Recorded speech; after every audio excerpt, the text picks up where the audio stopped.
Saudações fraternas, queridos irmãos e irmãs. 30 minutos com a palavra. Novamente estamos continuando o nosso estudo de Atos. Hoje à noite no capítulo 6. Oremos.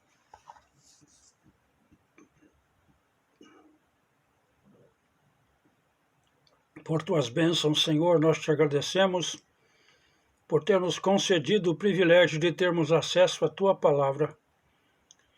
Nós rogamos agora que a tua palavra seja vivificada em nossos corações, nos nossos ouvidos, na nossa mente, pelo Espírito Santo de Deus.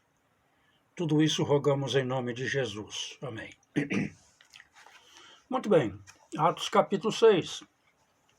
Olha, o começo da igreja parecia tudo muito bonito. Conversões, milagres,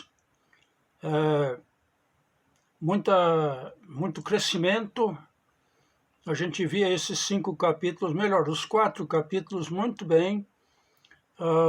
O crescimento da igreja, estrondoso. Mas os bons tempos e os tempos fáceis estão acabando. A igreja já estava lidando com corrupção interna. O caso de Ananias e Safira é o clássico. Havia disputa entre grupos que nós vamos ver hoje. Havia multiplicação de número dos discípulos, como diz o versículo 1, ora, naqueles dias, multiplicando-se o número dos discípulos, houve mesmo.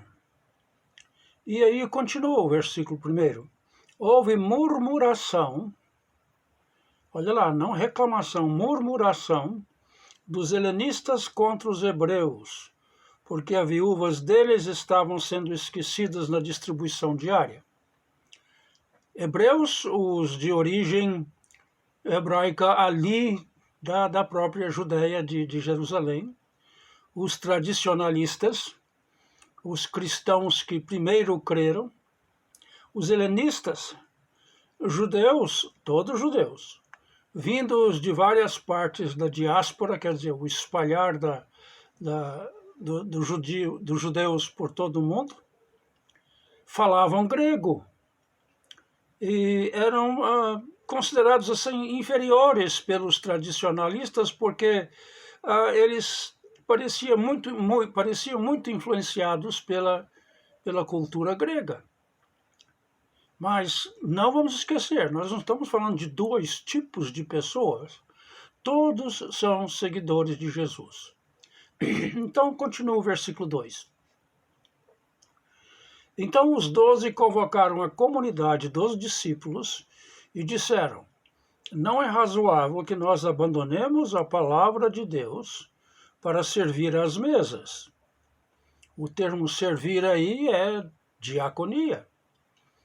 Mas, irmãos, versículo 3, escolhei dentre vós 7 homens de boa reputação, cheios do espírito e de sabedoria, aos quais encarregaremos deste serviço, desta diaconia. E quanto a nós, nos consagraremos à oração e ao ministério da palavra. Não que os outros não oravam, mas estes eram os que eram autorizados para o ministério da palavra. Eles pregavam e ensinavam e mantinham a oração. Versículo 3. O parecer agradou toda a comunidade. E elegeram Estevão, homem cheio de fé e do Espírito Santo, Filipe, Prócoro, Nicanor, Timão, Pármenas e Nicolau, prosélito de Antioquia. Olha a sabedoria. A assembleia toda escolheu. E escolheram 7 homens de origem grega, ou melhor, helenistas. A turma que estava sendo reclamando, tinha reclamado, vai receber a autorização para cuidar dessa distribuição. Olha, a igreja toda poderia ter dado errado nisso aí. A gente vê que Satanás poderia estar agindo na dissensão, mas todos os envolvidos fizeram certo. Quer ver? Os que murmuraram, os helenistas, fizeram certo porque mostraram a sua queixa, em vez de reclamar, confiaram na decisão dos apóstolos.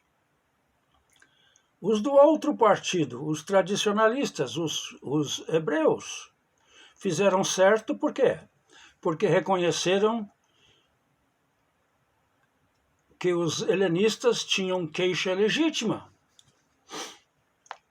Os 7 escolhidos, estes fizeram certo porque eles aceitaram o chamado ao serviço. E os apóstolos? Os apóstolos fizeram certo porque responderam à necessidade sem desonrar o seu ministério e sem deixar de cumprir seu ministério. Então a igreja, com muita sabedoria, agiu assim. Então o que aconteceu depois dessa eleição? E elegeram, eleição. Versículo 6, apresentaram-nos perante os apóstolos e estes, orando, lhes impuseram as mãos. A imposição de mãos, a tradição judaica da imposição de mãos é antiga. E aqui é algo que Jesus também fez. E aqui eles estão fazendo. 7.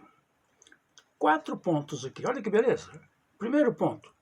Crescia a palavra de Deus. Olha, não disse que crescia a igreja. Crescia a importância da palavra de Deus. Eles não tinham nenhuma escrita do Novo Testamento ainda. Então, o que é a palavra de Deus? A palavra de Deus é a palavra com autoridade dada pelos apóstolos no ensino e na pregação. Então, crescia a palavra de Deus. Crescia não somente no que era dada a palavra, mas também na recepção da palavra. Segundo ponto, e em Jerusalém. Ainda estamos lá em Jerusalém. Lembram que a promessa de Jesus é que eles seriam testemunhas onde? Em Jerusalém, toda a Judéia, Samaria e até os confins do mundo. Eles ainda estão em Jerusalém. Parece que há uma ideia de que em Jerusalém é um bom lugar de estar. É onde tudo começou. 3. Se multiplicava o número dos discípulos. Multiplicava, eu gosto demais disso. A igreja estava crescendo. E o quarto ponto. Também muitíssimos sacerdotes obedeciam à fé. Eu quero voltar àquele tema que eu já mencionei várias vezes, que a promessa dada lá em Atos, dada também no final de Lucas, de haver remissão de pecados pela fé em nome de Jesus Cristo, a remissão de pecados sem sacrifício no templo. E eu vejo aqui esses sacerdotes estão percebendo que o que é oferecido completa aquilo que os sacrifícios animais, o sacrifício ritual, estava apontando. Se olharmos para trás, todo o ritual de sacrifício, especialmente o derramar do sangue, implicava que haveria um dia em que isso não seria mais necessário, porque haveria um perfeito sacrifício oferecido perfeitamente pelo perfeito sacerdote, que é Jesus Cristo. Muitíssimos sacerdotes obedeciam à fé. Agora vamos entrar no problema da perseguição, que começa agora assim, institucionalizada. Versículo 8. Estevão, cheio de graça e poder, fazia prodígios e grandes sinais entre o povo. O diácono que era para servir, está servindo mesmo. Ele está cheio do poder, como é que diz aqui em cima do versículo 5? Cheio de fé e do Espírito Santo. E aqui ele está descrito como cheio de graça e poder. Exousia, palavra, ou melhor, dunamis, não exousia. Dunamis, palavra de poder explosivo. Fazia prodígios e grandes sinais entre o povo. O diácono está agindo em poder do Espírito Santo, agindo como um que dissemina a palavra e cujos gestos, cujos atos, cujos sinais apontam para o autor do sinal, estão trazendo grande alegria entre o povo, mas também agora vão ter perseguição por causa disso. Versículo 9. Levantaram-se, porém, alguns dos que eram da sinagoga chamado dos libertos. Quem fazia parte disso? Dos sirineus, dos alexandrinos e os da Cilícia e Ásia, e discutiam com Estevão, desculpe. Esses eram helenistas, mas não cristãos. Eram judeus helenistas. E, por favor, observe que tem aí os da Cilícia. Cilícia é a terra natal de Saulo de Tarso. Pode bem ser que ele pertencia a esta sinagoga. Nós vamos ver que esta sinagoga foi muito influente nessa perseguição. Versículo 10. Eles discutiam com Estevão e não podiam resistir à sabedoria e ao espírito pelo qual ele falava. Não conseguiam resistir. O que vai fazer? Então subornaram homens que disseram: temos ouvido este homem proferir blasfêmias contra Moisés e contra Deus. Tipo da acusação que foi feita contra Jesus. 12. Sublevaram o povo, os anciãos e os escribas, e investindo o arrebataram, levando ao sinédrio. A cúpula violenta vai agir agora.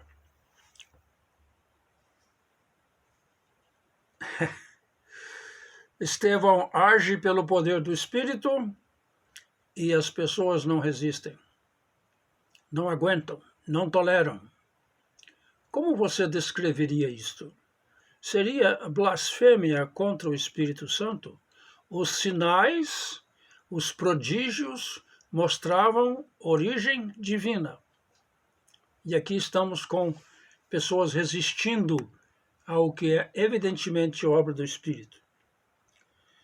Eles apresentaram testemunhas falsas lá no Sinédrio, que depuseram: este homem não cessa de falar contra o lugar santo e contra a lei, porque o temos ouvido dizer que esse Jesus, o Nazareno, destruirá este lugar e mudará os costumes que Moisés deu. Veja lá. O que eles acusavam? Que Jesus era, melhor, o que eles asseveravam? Asseveravam que este homem Estevão dizia que Jesus era maior que Moisés. Esta é a blasfêmia contra Moisés. Que Estevão dizia que Jesus era Deus. Isso era blasfêmia contra Deus, eles diziam. Disseram que Jesus era maior que o templo, melhor, eles disseram que ele é maior que o templo. É a blasfêmia contra o santo lugar. Essa idolatria que o templo já ocasionava. Todo mundo tinha idolatria do templo. O templo era mais importante do que Deus, às vezes. Eles asseveraram que Estevão estava dizendo que Jesus era o cumprimento da lei. Blasfêmia contra a lei. E dizendo também que Jesus era maior que seus costumes e tradições. Isso é horrível para essa turma de tradicionalistas. Agora, depois de ouvir essas acusações, 15. Todos os que estavam assentados no sinédrio... deixa eu abrir um parêntese. Tudo indica, e há textos que provam, que Saulo de Tarso estava neste sinédrio, que era membro. Todos os que estavam assentados no sinédrio, fitando os olhos em Estevão, viram o seu rosto como se fosse rosto de anjo. Anjo significa mensageiro, mas aqui eles viram este com uma alma corajosa e um testemunho firme, não alguém com medo, mas alguém que está pronto e em poder do Espírito. Versículo 1 do capítulo 7. A defesa de Estevão. Então lhe perguntou Caifás, ou melhor, o sumo sacerdote, que era Caifás, o mesmo que estava no julgamento de Jesus. Porventura é isto assim? É uma boa pergunta para que o acusado diga alguma coisa. Estevão não vai dar uma aula de Bíblia, não. Parece que ele está dando aula de Bíblia, mas não está dando, não. Ele vai dar um panorama da história do Antigo Testamento, da história do povo de Deus, começando com Abraão. Não estava dando instrução. Ele enfatizou, acho que a primeira coisa a lembrar, ele enfatizou que Deus nunca se limitou a um lugar. Isto é, Deus não está limitado ao templo. Nós vamos ver isto. E a segunda coisa, ele vai enfatizar que os judeus tinham o hábito de rejeitar aqueles que lhes eram enviados, os profetas. E não é bem uma defesa. As coisas velhas, eu acho que Estevão está percebendo que as coisas velhas, a tradição velha está acabando. Quando o Messias chegou, trouxe uma época nova, tudo vai mudar agora. Então vamos ler um pouco do que ele disse aqui. Estevão respondeu: varões, irmãos e pais, ouvi. O Deus da glória apareceu a Abraão, nosso pai, quando estava na Mesopotâmia, antes de habitar em Harã. Deus lá na Caldeia, lá em Harã, não limitado a um templo. Deus que agia fora do templo, Deus que é Deus em todos os lugares. E lhes disse: sai da tua terra e da tua parentela e vem para a terra que eu te mostrarei. Deus prometeu a Abraão que ele mostraria uma terra, mas ele não prometeu a terra para ele ainda. Então Abraão vai agir com fé. E é um dos temas principais desta defesa, entre aspas, de Estevão. Então saiu da terra dos caldeus e foi habitar em Harã. E dali, com a morte de seu pai, Deus o trouxe para esta terra em que vós agora habitais. Nela não lhe deu herança, nem sequer o espaço de um pé, mas prometeu dar-lhe a posse dela, e depois dele a sua descendência, não tendo ele filho. Capítulo 15 de Gênesis. Abraão creu em Deus e isso lhe foi imputado por justiça. 6. E falou Deus que a sua descendência seria peregrina em terra estrangeira, onde seria escravizados e maltratados por 400 anos. O que vem aqui até lá pelo versículo 17 é um Deus peregrino, um Deus que caminha com o seu povo, um Deus que não é limitado a lugar nenhum. 7. E eu, disse Deus, julgarei a nação da qual forem escravos, e depois disso sairão daí e me servirão deste lugar. Então lhe deu a aliança da circuncisão.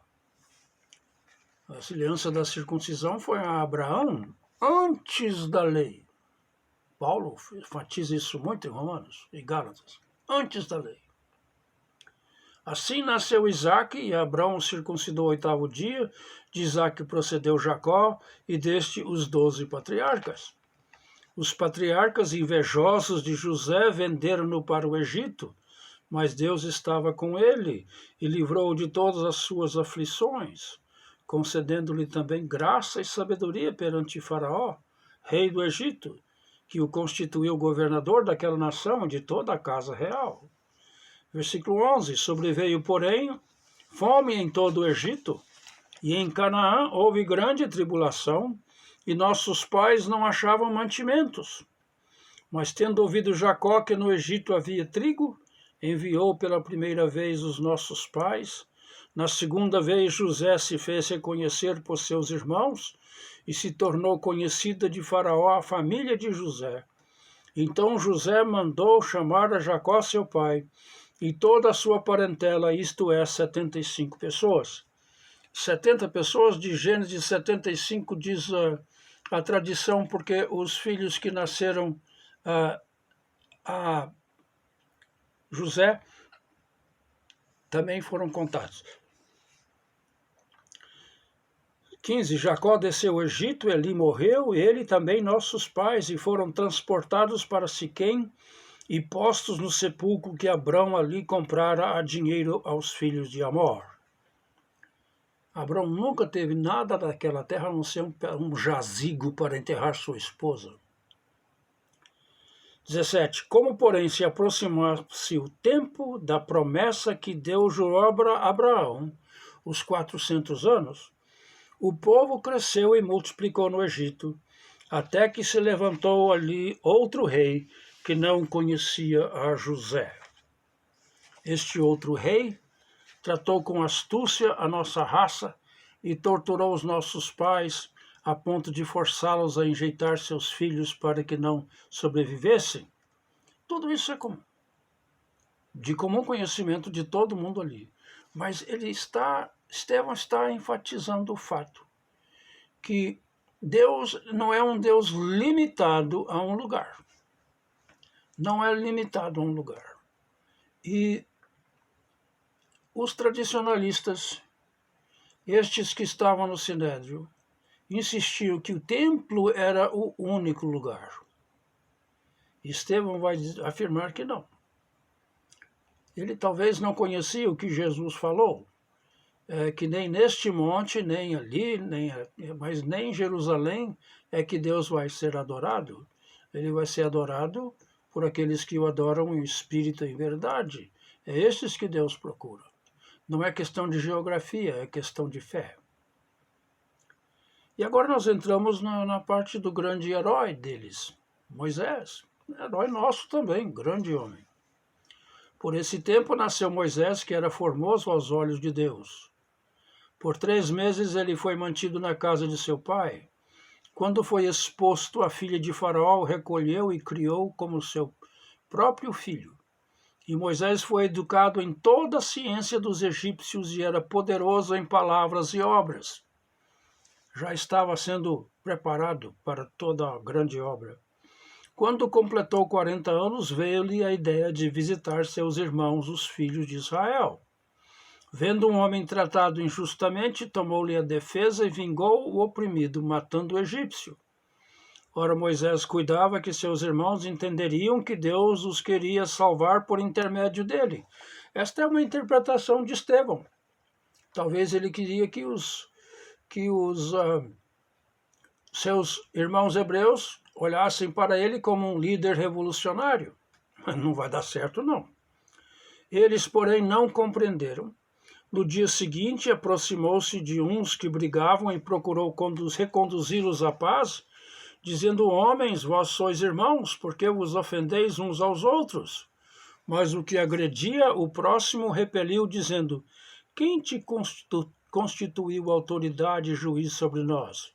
Acaso queres matar-me como fizeste ontem ao egípcio? O gato saiu do saco. A notícia espalhou. A estas palavras, versículo 29. Moisés fugiu e tornou-se peregrino na terra de Midian, onde lhe nasceram 2 filhos. Decorridos 40 anos, apareceu... 40 anos. Com 40 anos lá no Egito, 40 anos no deserto. Decorridos 40 anos, apareceu-lhe no deserto, no Monte Sinai, um anjo por entre as chamas de uma sarça que ardia. Anjo no sentido de uma máscara de Deus a alguma pessoa. Eu, pessoalmente, creio que quem apareceu e falou com ele era o Filho pré-encarnado.